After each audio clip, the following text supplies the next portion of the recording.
ಯೇಸುವೆ ಸ್ತೋತ್ರ, ಯೇಸುವೆ ವಂದನೆ. ಆತ್ಮೀಯ ಸಹೋದರ ಸಹೋದರಿಯರೇ, ನಿಮಗೆಲ್ಲರಿಗೂ ಸಾಧಾರಣ ಕಾಲದ 17ನೆಯ ಭಾನುವಾರದ ಸುವಾರ್ತೆಯ ಧ್ಯಾನಕ್ಕೆ ಸ್ವಾಗತ, ಸುಸ್ವಾಗತ.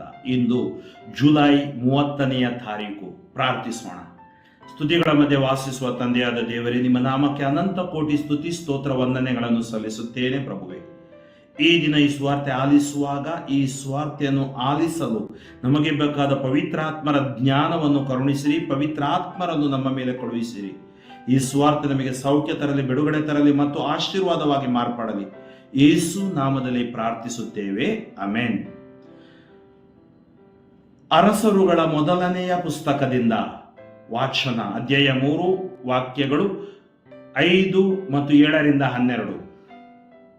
ದೇವರಾದ ಸರ್ವೇಶ್ವರ ಆ ರಾತ್ರಿ ಕನಸಿನಲ್ಲಿ ಸೊಲೊಮೋನನಿಗೆ ಕಾಣಿಸಿಕೊಂಡರು. ನಿನಗೆ ಯಾವ ವರ ಬೇಕು ಕೇಳಿಕೋ ಎಂದು ಹೇಳಿದರು. ನನ್ನ ದೇವರಾದ ಸರ್ವೇಶ್ವರ, ನನ್ನ ತಂದೆಗೆ ಬದಲಾಗಿ ನಿಮ್ಮಿಂದ ಅರಸನಾಗಿ ನೇಮಕಗೊಂಡಿರುವ ನಿಮ್ಮ ದಾಸನಾದ ನಾನು ಇನ್ನೂ ಚಿಕ್ಕವನು, ವ್ಯವಹಾರ ಜ್ಞಾನ ಇಲ್ಲದವನು. ನಿಮ್ಮ ದಾಸನಾದ ನಾನು ಅಸಂಖ್ಯಾತ ಮಹಾಜನಾಂಗವಾದ ನಿಮ್ಮ ಸ್ವಕೀಯ ಪ್ರಜೆಯ ಮಧ್ಯೆ ಇದ್ದೇನೆ. ಆದುದರಿಂದ ಅದನ್ನು ಆಳುವುದಕ್ಕೂ ನ್ಯಾಯ ಅನ್ಯಾಯಗಳನ್ನು ಕಂಡುಹಿಡಿಯುವುದಕ್ಕೂ ನನಗೆ ವಿವೇಕವನ್ನು ದಯಪಾಲಿಸಿರಿ. ಈ ಮಹಾಜನಾಂಗವನ್ನು ಆಳಲು ಯಾರೂ ಸಮರ್ಥರಲ್ಲ ಎಂದು ಬೇಡಿಕೊಂಡನು. ಸೊಲೊಮೋನನ ಈ ಬಿನ್ನಹವನ್ನು ಸರ್ವೇಶ್ವರನಾದ ದೇವರು ಮೆಚ್ಚಿದರು. ಅವರು ಆತನಿಗೆ, ನೀನು ದೀರ್ಘಾಯುಷ್ಯವನ್ನಾಗಲಿ ಸಿರಿ ಸಂಪತ್ತನ್ನಾಗಲಿ ಶತ್ರು ವಿನಾಶವನ್ನಾಗಲಿ ಕೇಳಿಕೊಳ್ಳಲಿಲ್ಲ. ನ್ಯಾಯ ನಿರ್ಣಯಿಸುವುದಕ್ಕೆ ಬೇಕಾದ ವಿವೇಕವನ್ನು ಬೇಡಿಕೊಂಡೆ. ಆದ್ದರಿಂದ ನಿನ್ನ ಬಿನ್ನಹವನ್ನು ನೆರವೇರಿಸಿದ್ದೇನೆ ನೋಡು. ನಿನ್ನ ಬಿನ್ನಹವನ್ನು ನೆರವೇರಿಸಿದ್ದೇನೆ ನೋಡು. ನಿನಗೆ ಜ್ಞಾನವನ್ನು ವಿವೇಕವನ್ನು ಅನುಗ್ರಹಿಸಿದ್ದೇನೆ. ನಿನ್ನಂಥ ಜ್ಞಾನಿಯು ಹಿಂದೆ ಇರಲಿಲ್ಲ, ಮುಂದೆಯೂ ಇರುವುದಿಲ್ಲ. ಇದಲ್ಲದೆ ನೀನು ಕೇಳಿದಂಥದ್ದನ್ನೂ ನಿನಗೆ ಅನುಗ್ರಹಿಸಿದ್ದೇನೆ. ನಿನ್ನ ಜೀವಮಾನದಲ್ಲೆಲ್ಲ ಸಿರಿ ಸಂಪತ್ತಿನಲ್ಲಿಯೂ ಘನತೆ ಗೌರವದಲ್ಲಿಯೂ ನಿನಗೆ ಸಮಾನವಾದ ಅರಸನು ಇನ್ನೊಬ್ಬನಿರುವುದಿಲ್ಲ.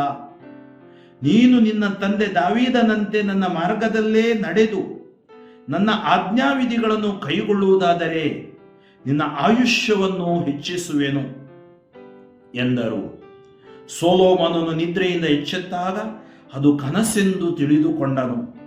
ಅವನು ಜೆರುಸಲೇಮಿಗೆ ಬಂದ ನಂತರ ಸರ್ವೇಶ್ವರನ ಒಡಂಬಡಿಕೆಯ ಮಂಜೂಷದ ಮುಂದೆ ನಿಂತು ದಹನ ಬಲಿಗಳನ್ನೂ ಶಾಂತಿ ಸಮಾಧಾನದ ಬಲಿಗಳನ್ನು ಸಮರ್ಪಿಸಿ ತನ್ನ ಎಲ್ಲಾ ಪರಿವಾರದವರಿಗೆ ಔತಣವನ್ನು ಏರ್ಪಡಿಸಿದನು. ಕೀರ್ತನೆ 119. ನಿನ್ನ ಧರ್ಮಶಾಸ್ತ್ರ ಪ್ರಭು ನನಗೆ ಪರಮ ಪ್ರಿಯ. ಹೇ ಪ್ರಭು, ನೀನೇ ನನ್ನ ಪಾಲಿನ ಸ್ವಾಸ್ಥ್ಯ. ನಿನ್ನ ವಾಕ್ಯದ ಪಾಲನೆಯೇ ನಾಗೈದ ನಿರ್ಣಯ. ಸಾವಿರಾರು ಚಿನ್ನ ಬೆಳ್ಳಿ ನಾಣ್ಯಗಳಿಗಿಂತ ನಿನ್ನ ಬಾಯಿಂದ ಬಂದ ಧರ್ಮಶಾಸ್ತ್ರ ಉಚಿತ. ನಿನ್ನ ಧರ್ಮಶಾಸ್ತ್ರ ಪ್ರಭು ನನಗೆ ಪರಮ ಪ್ರಿಯ. ನಿನ್ನ ದಾಸನಿಗೆ ನೀನು ನುಡಿದ ಪ್ರಕಾರ ಸಾಂತ್ವನ ನೀಡಲಿ ಎನಗೆ ನಿನ್ನ ಛಲ ಪ್ರೀತಿ. ನ ಬದುಕುವಂತೆ ತೋರೆನಗೆ ನಿನ್ನ ದಯೆ. ನಿನ್ನ ಧರ್ಮಶಾಸ್ತ್ರ ನನಗೆ ಪರಮ ಪ್ರಿಯ. ನಿನ್ನ ಧರ್ಮಶಾಸ್ತ್ರ ಪ್ರಭು ನನಗೆ ಪರಮ ಪ್ರಿಯ. ಚಿನ್ನ ಅಪರಂಜಿಗಿಂತಲೂ ಪ್ರಿಯ ನಿನ್ನ ಆಜ್ಞೆಗಳು ನನಗೆ ಸುಪ್ರಿಯ. ನ್ಯಾಯವಾಗಿವೆ ನಿನ್ನ ನಿಯಮಗಳೆಲ್ಲ, ನನಗೆ ಹಾಗೆ ಮಿಥ್ಯ ಮಾರ್ಗಗಳೆಲ್ಲ. ನಿನ್ನ ಧರ್ಮಶಾಸ್ತ್ರ ಪ್ರಭು ನನಗೆ ಪರಮ ಪ್ರಿಯ. ಅಪೂರ್ವವಾದ ನಿನ್ನ ಕಟ್ಟಳೆಗಳನ್ನು ಹೃತ್ಪೂರ್ವಕವಾಗಿ ನಾ ಪಾಲಿಪೆನು. ತರೋದು ನಿನ್ನ ವಾಕ್ಯೋಪದೇಶ, ಸರಳ ಜನರಿಗೆ ಜ್ಞಾನ ಪ್ರಕಾಶ. ನಿನ್ನ ಧರ್ಮಶಾಸ್ತ್ರ ಪ್ರಭು ನನಗೆ ಪರಮ ಪ್ರಿಯ. ರೋಮನರಿಗೆ ಬರೆದ ಪತ್ರದಿಂದ ವಾಚನ, ಅಧ್ಯಾಯ 8, ವಾಕ್ಯಗಳು 28-30. ಸಹೋದರರೇ, ದೇವರನ್ನು ಪ್ರೀತಿಸುವವರಿಗೂ ದೇವರ ಸಂಕಲ್ಪದ ಮೇರೆಗೆ ಕರೆ ಹೊಂದಿದವರಿಗೂ ಸಕಲವು ಹಿತಕರವಾಗಿ ಪರಿಣಮಿಸುವುದು. ಇದನ್ನು ನಾವು ಚೆನ್ನಾಗಿ ಅರಿತಿದ್ದೇವೆ. ದೇವರು ಯಾರನ್ನು ತಮ್ಮವರೆಂದು ಮೊದಲೇ ಆರಿಸಿಕೊಂಡರೋ ಅವರನ್ನು ತಮ್ಮ ಪುತ್ರನ ಅನುರೂಪಿಗಳಾಗುವಂತೆ ಆಗಲೇ ನೇಮಿಸಿದರು. ಹೀಗೆ ಅನೇಕ ಸಹೋದರರಲ್ಲಿ ತಮ್ಮ ಪುತ್ರನೇ ಜ್ಯೇಷ್ಠನಾಗಿರಬೇಕೆಂಬುದು ದೇವರ ನಿರ್ಧಾರವಾಗಿದೆ. ಹೀಗೆ ಯಾರನ್ನು ಮೊದಲೇ ನೇಮಿಸಿದ್ದರೋ ಅವರನ್ನು ಕರೆದಿದ್ದಾರೆ, ಯಾರನ್ನು ಕರೆದಿದ್ದಾರೋ ಅವರನ್ನು ತಮ್ಮೊಡನೆ ಸತ್ಸಂಬಂಧದಲ್ಲಿ ಇರಿಸಿಕೊಂಡಿದ್ದಾರೆ, ಯಾರನ್ನು ತಮ್ಮೊಡನೆ ಸತ್ಸಂಬಂಧದಲ್ಲಿ ಇರಿಸಿಕೊಂಡಿದ್ದಾರೋ ಅವರನ್ನು ಮಹಿಮಾ ಪದವಿಗೆ ಸೇರಿಸಿಕೊಂಡಿದ್ದಾರೆ. ಘೋಷಣೆ. Alleluia, alleluia. ಮಾರ್ಗವು ಸತ್ಯವೂ ನಾನೇ, ನನ್ನ ಮುಖಾಂತರ ಬಾರದ ಹೊರತು ಯಾರೂ ಪಿತನ ಬಳಿಗೆ ಬರಲಾರರು. ಶುಭ ಸಂದೇಶ ಮತ್ತಾಯ ಅಧ್ಯಾಯ 13:44-52. ಆ ಕಾಲದಲ್ಲಿ ಯೇಸು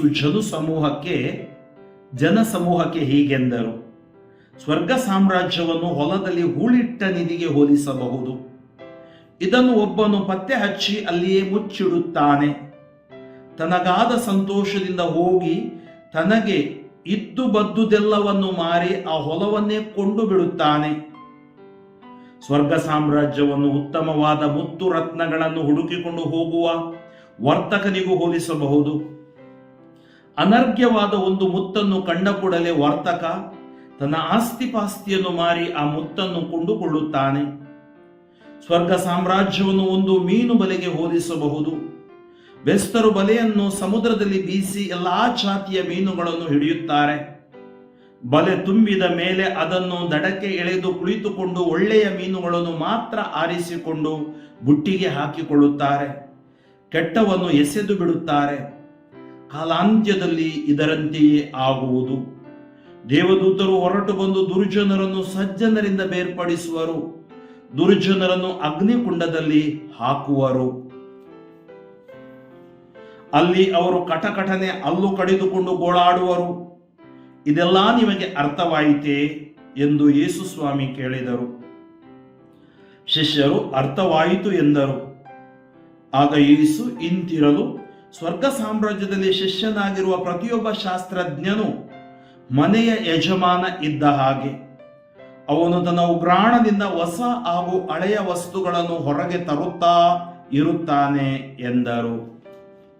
ಪ್ರಭು ಯೇಸುವಿನಲ್ಲಿ ಆತ್ಮೀಯ ಸಹೋದರ ಸಹೋದರಿಯರೇ, ಇಂದಿನ ವಾಚನಗಳು ನಮಗೆ ವಿಶೇಷವಾದ ಒಂದು ಬೆಳಕನ್ನು ನೀಡುತ್ತವೆ. ಈ ದಿನಗಳಲ್ಲಿ ನಾವು ಬಿತ್ತುವವನ ಸಾಮತಿ, ಕಳೆಗಳು ಮತ್ತು ಗೋಧಿ ಅನೇಕ ಸಾಮತಿಗಳನ್ನು ಆಲಿಸಿದೆವು. ಇವತ್ತು ಕೂಡ ಆ ವರ್ತಕನ ಸಾಮತಿ, ಅನರ್ಘ್ಯವಾದ ಮುತ್ತಿನ ಸಾಮತಿ, ಬಲೆಗಳಲ್ಲಿ ಬೀಳುವ ಮೀನಿನ ಸಾಮತಿ. ಯೇಸು ಇದೆಲ್ಲವನ್ನು ಹೇಳುವಾಗ ಇದು ಅರ್ಥವಾಯಿತೆ ಅಂತ ಕೇಳ್ತಾರೆ. ಅರ್ಥವಾಗಬೇಕಾದ್ರೆ ನಾವು ನಮ್ಮ ಹೃನ್ಮನಗಳನ್ನು ತೆರೆದಿಡಬೇಕು. ಅರ್ಥವಾಗಬೇಕಾದ್ರೆ ನಾವು ದೇವರಿಗೆ ವಿಧೇಯರಾಗಬೇಕು. ಅರ್ಥವಾಗಬೇಕಾದ್ರೆ ನಾವು ನಮ್ಮನ್ನೇ ದೇವರಿಗೆ ಸಮರ್ಪಿಸಬೇಕು, ದೇವರ ವಾಕ್ಯದಲ್ಲಿ ಭರವಸೆ ಇಡಬೇಕು.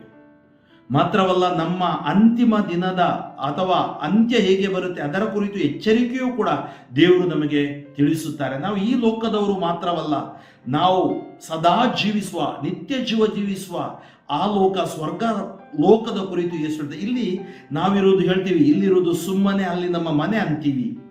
ಇಲ್ಲಿ ಒಂದು ಪಾಸಿಂಗ್ ವರ್ಲ್ಡ್, ಕೆಲವು ವರ್ಷಗಳ ಕಾಲ ನಾವು ಇರ್ತೀವಿ. ಆದರೆ ಶಾಶ್ವತವಾದ ನಿವಾಸಕ್ಕೆ ನಾವು ಹೋಗ್ಬೇಕಾದ್ರೆ, ಸ್ವರ್ಗ ಸಾಮ್ರಾಜ್ಯದ ಮಕ್ಕಳಾಗಿ ಇಲ್ಲಿ ಬಾಳಿದಾಗ ಅಲ್ಲೂ ಕೂಡ ಬಾಳೋದು ಸಾಧ್ಯವಾಗುತ್ತೆ. ನೋಡಿ, ಈ ಲೋಕದಲ್ಲಿರುವಾಗ ನಮಗೆ ಆಸೆಗಳು ಇರ್ತವೆ. ನಂದು, ನಾನು, ನನಗೆ ಬೇಕು, ಇದೆಲ್ಲ ನಮ್ದು ಸ್ವಾರ್ಥ. ಆದರೆ ಇವತ್ತು ಸೊಲೊಮೋನ ನಮಗೆ ಇದರಿಂದ ಹೊರಗಡೆ ಬರುವುದನ್ನು ಕಲಿಸುತ್ತಾನೆ. ದಾವೀದನ ನಂತರ ಬತ್ಸಬೆಯ ಮಗ, ಮೊದಲ ಮಗ ಸತ್ತೋಗ್ತಾನೆ. ಎರಡನೇ ಮಗ ಬತ್ಸಬೆಯ ಜೀವನವನ್ನು ದಾವೀದನೊಟ್ಟಿಗೆ ಸರಿಪಡಿಸಿದಾಗ ಸೊಲೊಮೋನ ಹುಟ್ಟುತ್ತಾನೆ. ಸೊಲೊಮೋನ ಅರಸನಾಗ್ತಾನೆ. ಅರಸನಾಗುವಾಗ ಆತನಿಗೊಂದು ಕನಸು ಕಾಣುತ್ತೆ. ಆ ಕನಸಿನಲ್ಲಿ ದೇವರು ಕೇಳ್ತಾರೆ, ನಿನಗೆ ಏನು ಬೇಕು ಕೇಳು. ಸೊಲೊಮೋನ ಎಷ್ಟು ಒಂದು ಪ್ರೀತಿಯಲ್ಲಿ ದೇವರ ತುಂಬಿದ್ದ ಅಥವಾ ಜ್ಞಾನದಲ್ಲಿ ತುಂಬಿದ್ದ ಅಂದರೆ ಅವನು ಸ್ವಾರ್ಥಿಯಾಗಿರಲಿಲ್ಲ. ಅವನಿಗೆ ಅಧಿಕಾರ ಬಂತು ಅಂತೇಳಿ ಅಧಿಕಾರಕ್ಕಾಗಿ ತನ್ನನ್ನೇ ಮಾರಿಕೊಳ್ಳಲಿಲ್ಲ. ಅಧಿಕಾರಕ್ಕೆ ಗುಲಾಮನೂ ಆಗಿಲ್ಲ. ಈ ಅಧಿಕಾರ ದೇವರು ಕೊಟ್ಟಿದ್ದು. ಆದ್ದರಿಂದ ಆ ದೇವರು ನನಗೆ ಈ ಅಧಿಕಾರವನ್ನು ನಡೆಸಲು ಜ್ಞಾನವನ್ನು ಕರುಣಿಸಲಿ, ವಿವೇಕವನ್ನು ಕರುಣಿಸಲಿ. ಏಕೆಂದರೆ ಇಷ್ಟು ಅಗಾಧ ಜನಾಂಗದವರ ಮಧ್ಯೆ ನಾನು ನನ್ನ ಜೀವನವನ್ನು ಜೀವಿಸುವಾಗ ನಾನು ದೇವರ ಹಾದಿಯಲ್ಲಿ ಇವರನ್ನು ಕಟ್ಟಬೇಕು, ದೇವರ ಮಕ್ಕಳನ್ನಾಗಿ ಇವರನ್ನು ಮಾಡಬೇಕು. ದೇವರು ಬಹಳವಾಗಿ ಮೆಚ್ಚಿಕೊಂಡ್ರು. ನೀನು ನಿನಗಾಗಿ ಏನು ಕೇಳದೆ ದೇವರ ಚಿತ್ತದಂತೆ ಕೇಳಿದೆಯಲ್ಲ, ಅದಕ್ಕಾಗಿ ನಿನಗೆ ಎಲ್ಲವೂ ಸಿಗುವುದು. ಐಶ್ವರ್ಯ ಅದೆಲ್ಲವೂ ಅವನಿಗೆ ದೇವರು ಕೊಟ್ಟರು. ಆದರೆ ಸೊಲೊಮೋನನಿಗಿಂತ ಆ ಊರಿನಲ್ಲಿ ಅಥವಾ ರಾಜರುಗಳಲ್ಲಿ ಜ್ಞಾನಿ ಇರಲಿಲ್ಲ. ಶೇಬಾದ ರಾಣಿ ಕೂಡ ನೋಡಲು ಬಂದಳು. ಅನೇಕ ತೀರ್ಪುಗಳನ್ನು ಸೊಲೊಮೋನ ನೀಡಿದ. ಆದರೆ ಯೇಸು ಸ್ವಾಮಿ ಹೇಳ್ತಾರೆ, ಸೊಲೊಮೋನನಿಗಿಂತಲೂ ಮೇಲಾದವನು ಇಲ್ಲಿದ್ದಾನೆ, ಯೋನನಿಗಿಂತಲೂ ಮೇಲಾದವನು ಪ್ರಭು ಯೇಸು ಸ್ವಾಮಿ. ಅವರು ದೇವರ ಜ್ಞಾನವಾಗಿದ್ದಾರೆ.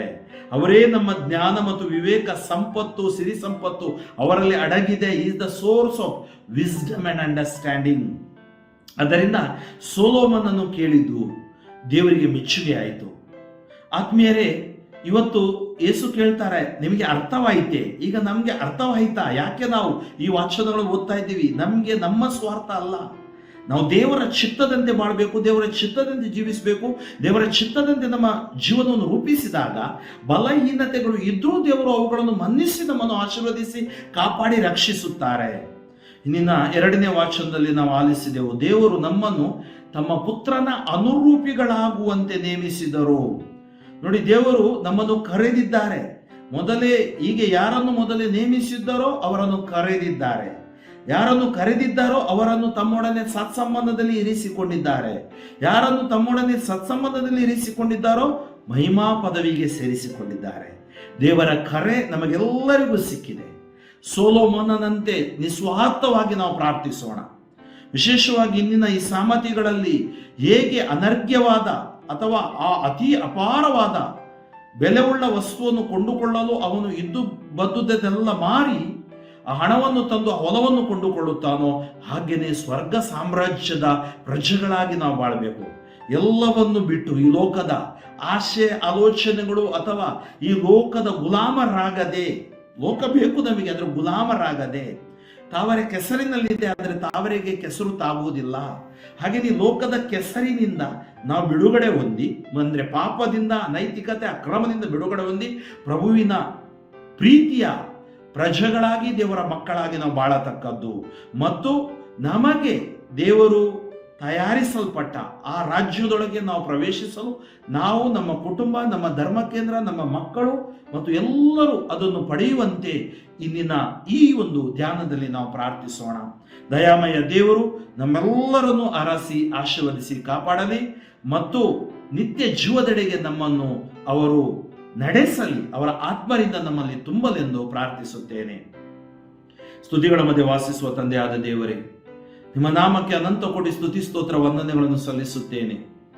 ಇಂದು ವಿಶೇಷವಾಗಿ ಸೊಲೊಮೋನನು ಬೇಡಿದ ಹಾಗೆ ಈ ಲೋಕಕ್ಕೆ ನಾವು ಸೇರಿದವರಾಗಿದ್ದರೂ ಈ ಲೋಕದವರಲ್ಲ, ನಿಮಗೆ ಸೇರಿದವರಾಗಿದ್ದೇವೆ. ಸ್ವರ್ಗ ಸಾಮ್ರಾಜ್ಯದ ಕುರಿತು, ನಿತ್ಯ ಜೀವದ ಕುರಿತು ನೀವು ಅನೇಕ ರೀತಿಯಲ್ಲಿ ಸಾಮತಿಗಳ ಮೂಲಕ ಬೋಧಿಸುತ್ತಾ ಇದ್ದೀರಿ. ಅದೆಲ್ಲವನ್ನು ಅರ್ಥೈಸಿ ಗ್ರಹಿಸಿ ನಿಮ್ಮ ರಾಜ್ಯದ ಮಕ್ಕಳಾಗಿ ಲೋಕದಲ್ಲಿ ನಾವು ಮೌಲ್ಯಗಳ ಆಧಾರಿತ ಶುಭ ಸಂದೇಶದ ಮೌಲ್ಯಗಳು ನಮ್ಮಲ್ಲಿ ಅಳವಡಿಸಿ ಜೀವಿಸಲು, ನಿಮ್ಮ ಸಂಸ್ಕಾರಗಳಲ್ಲಿ ಬಾಳಲು ಮತ್ತು ಆಜ್ಞೆಗಳನ್ನು ಪಾಲಿಸಿ ಜೀವಿಸಲು ವಿಧೇಯರಾಗಲು ಕೃಪೆ ನೀಡಿರಿ. ವಾಕ್ಯದ ಜ್ಞಾನ ನೀಡಿರಿ, ಬಲ ನೀಡಿರಿ, ಎಲ್ಲ ಕೇಡುಗಳಿಂದ ಕಾದು ರಕ್ಷಿಸಿರಿ. ನಮ್ಮೊಳಗಡೆ ಇರುವ ಅಸಹನೆಗಳು, ದ್ವೇಷ, ಮತ್ಸರ, ವೈಷಮ್ಯಗಳು ದೂರವಾಗಲಿ. ಎಲ್ಲ ಕಾಯಿಲೆಗಳು ಯೇಸು ನಾಮದಲ್ಲಿ ಬಿಟ್ಟು ಸುಟ್ಟು ಬೂದಿಯಾಗಲಿ. ವಿಶ್ವದ ಮೇಲೆ ನಿಮ್ಮ ಕರುಣೆ ಇಳಿದು ಬರಲಿ. ನಿಮ್ಮ ಸಂರಕ್ಷಣಾ ಯೋಜನೆಯನ್ನು ಪ್ರತಿಯೊಬ್ಬರು ಅನುಭವಿಸುವಂತಾಗಲಿ. ನಾವು ಮಾಡುವ ಪ್ರತಿಯೊಂದು ಸೇವೆಯಲ್ಲೂ ದೇವ ನಿನ್ನ ಸೇವಕರನ್ನು ಮುಟ್ಟಿ ಆಶೀರ್ವದಿಸು.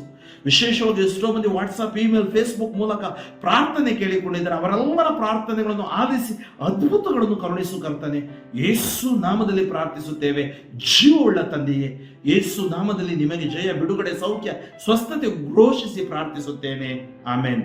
ಸರ್ವಶಕ್ತ ದೇವರಾದ ಪಿತಾ ಮತ್ತು ಸುತ ಮತ್ತು ಪವಿತ್ರಾತ್ಮರು ನಿಮ್ಮನ್ನು ಹರಸಿ ಆಶೀರ್ವದಿಸಿ ಸದಾಕಾಲ ಕಾಪಾಡಲಿ. Amen. Father Franklin D'Souza, Shivamogga ಧರ್ಮಕ್ಷೇತ್ರ. ನನಗಾಗಿಯೂ ನನ್ನ ಸ್ವಾರ್ಥ ಸೇವೆಗಾಗಿಯೂ ಪ್ರಾರ್ಥಿಸಿರಿ. ಸಾಧ್ಯವಾದಷ್ಟು ಜನರಿಗೆ ಈ ಸಂದೇಶವನ್ನು ಹಂಚಿಕೊಳ್ಳಿರಿ. ಆಮೇನ್.